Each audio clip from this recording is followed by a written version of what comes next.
trying to lean out, burn fat, build muscle, and still manage to build a big chest. And I'm gonna take you through the routine that I'm going through lately in order to build my chest muscles while going on the cut, because building big chest muscles while even leaning out and being on a calorie deficit. Part of the main strategy that I've been sticking to in order to grow my chest muscles is, number one, focusing on the upper chest hard, and then two, doing pre-exhaustion sets, something that I've been doing for a lot of my muscles lately. Pre-exhaustion sets has made a noticeable difference in my muscle development. And these are pre-exhaustion sets that I do before my compound lifts, before all the big lifts, the heavy lifts. And that's because the muscle and how well it can grow, how well you can make it grow, depends on how effectively you can target the muscle and how well of a mind-muscle connection you can establish with the muscle. And doing pre-exhaustion sets is going to give you the avenue to establish that mind-muscle connection. Just like the name describes, I pre-exhaust my muscles usually on some kind of a chest fly machine.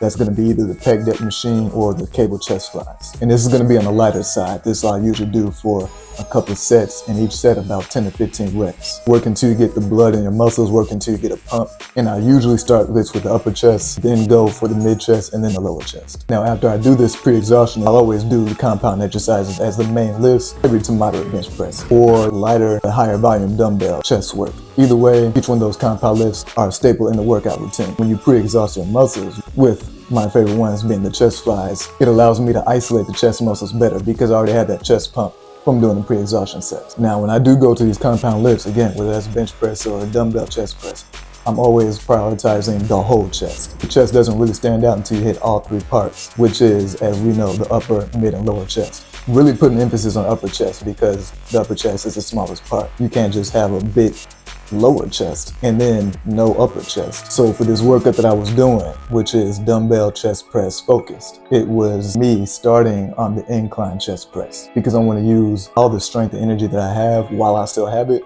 for the smallest part of my chest, because I got to work that part of the chest the hardest. And so smallest part, upper chest, start with incline. And I'm a big fan of supersets. Well, I'll do a superset with the dumbbell chest press, meaning dumbbell chest flies, followed by immediately without rest, dumbbell chest press, and then right back to the dumbbell chest fly, all in succession, all in the same set. And the target rep range for this usually is 5 flies, 5 chest press, 5 more flies again, and 5 more chest presses. And that really gets a good pump in my upper chest because that's what's responsible for the aesthetic and fullness in your chest. That's when you got a real chest, when you got upper chest. Now, it's usually for about 3 sets. Then I take honestly about 3 to 4 minutes of rest because I want to make sure that I'm as close to full strength as possible before I go to my next exercise. And that's just regular dumbbell chest flies combined with dumbbell chest press, all in back-to-back superset action. 5 reps of the chest flies, 5 reps of the chest press, 5 more reps of the flies, 5 more reps of the presses again. On a flat bench to hit the mid chest. And then,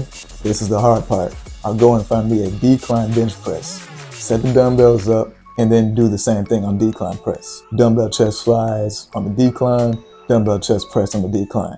All back to back with the same amount of reps, same amount of sets. And usually for the decline chest press, when I go for the decline workout, I'll go with heavier dumbbells because lower your chest is, obviously the bigger it is, or the strength you have on your lower chest.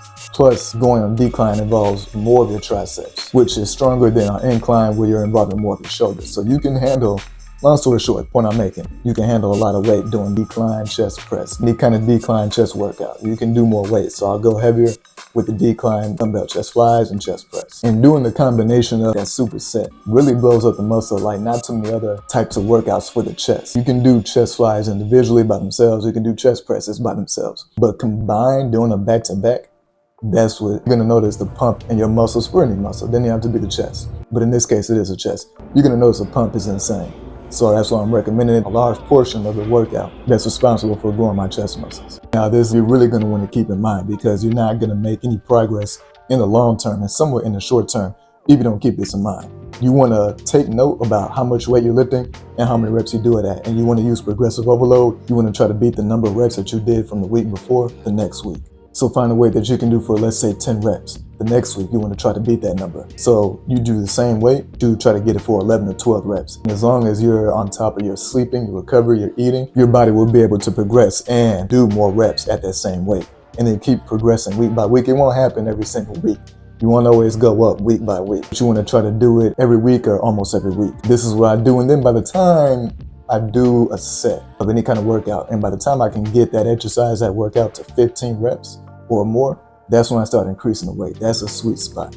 15 reps becomes too many reps. It's almost like cardio at that point in my mind, in my view. And then if you're not increasing the amount of reps that you're doing, if you can increase the amount of weight that you're lifting every week, and it doesn't have to be like, well, I'm gonna do 10, 15, 20 pounds more than I did last week. It doesn't have to be that big of a jump. But you do wanna do slightly more weight than you did the last time. And if you're not increasing the amount of reps week by week, if you're not increasing the amount of weight that you're lifting week by week, then you want to increase the amount of sets that you're doing week by week. Getting into 6, 7, 8 sets is just excessive at that point. So then you're going to have to really ideally start focusing on the amount of reps that you're doing or the amount of weight that you're lifting and increase that number. And now this last exercise I do to complete my chest workout that really blows it up is kind of a bonus.